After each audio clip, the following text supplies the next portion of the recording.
Salut tout le monde. Bon, pour la solution de cet exercice, on va essayer de conjecturer la limite, bien sûr, en étudiant les cas où n égale 1 et n égale 2. Bon, pour n égale 1, on a déjà la limite de la racine de 1 plus x sur 1 plus x moins 1 sur x. En multipliant par l'expression conjuguée, c'est une limite que vous connaissez déjà, on trouve finalement la limite, c'est n demi. Si on prend n égale 2, est-ce que cette limite change? On va essayer de calculer encore la limite pour n égale 2. Donc on va s'arrêter jusqu'à 2. Donc ça fait racine de 1 plus x, facteur de racine de 1 plus 2x moins 1 sur x plus 2x, ça fait 3x. Et on va multiplier par l'expression conjuguée. Il y a une autre méthode, mais la plus simple, c'est l'expression conjuguée. On trouve finalement quoi? Que, après avoir développé, on trouve la limite de 2x carré plus 3x sur 3x, bien sûr ici, 3x, simplifié par x, il nous reste 2x plus 3 sur 3 facteurs racine de 1 plus x, racine de 1 plus 2x plus 1. Donc quand on remplace x par 0, il nous reste 3 sur 6, ça fait 1 demi. Donc qu'est-ce qu'on remarque? Que pour n égale 1, c'est 1 demi, pour n égale 2, c'est 1 demi. Donc on va essayer de montrer que la limite proposée vaut combien? Par récurrence bien sûr sur n, que la limite vaut 1 demi. Bon, pour cela, on va procéder par récurrence. Pour n égale 1, on a déjà vu ça. Donc, on va supposer que la limite de cette quantité vaut 1 demi pour un certain n supérieur à 1. Et on va montrer que la limite reste 1 demi pour le rang n plus 1. C'est-à-dire tout ceci. Voilà, donc, on va poser, pour faciliter les calculs, e de x égale à, au produit, pardon, ça c'est le produit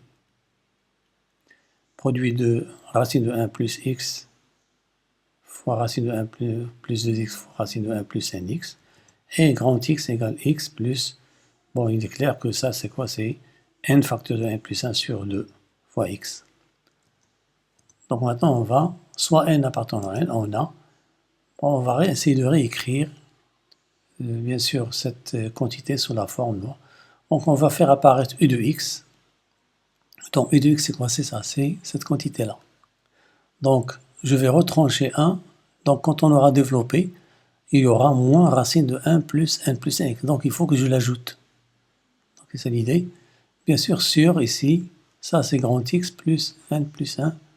Pourquoi? Pour faire apparaître l'hypothèse de récurrence. Alors nous avons ici, on va décomposer, c'est a plus b sur c, c'est a sur c plus b sur c. Maintenant ça c'est quoi? On va factoriser par x ici. Donc, il est divisé par x.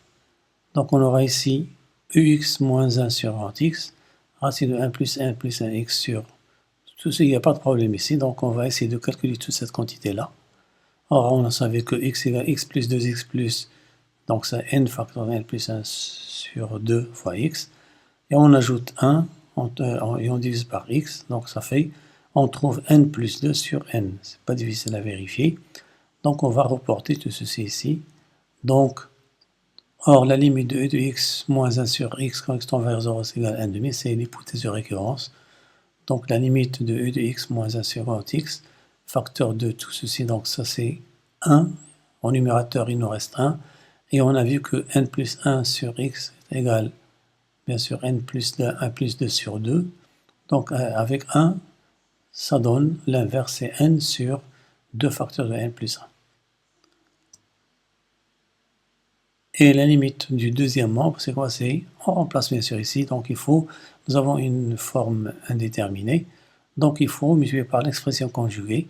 Donc, quand on aura multiplié par l'expression conjuguée, on aura n plus 1 x, ici un x, bien sûr, parce que n,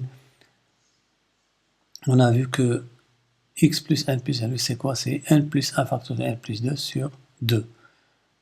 Voilà, donc 1 plus 2 plus n plus 1 égale n plus 1 facteur de n plus 2 sur 2.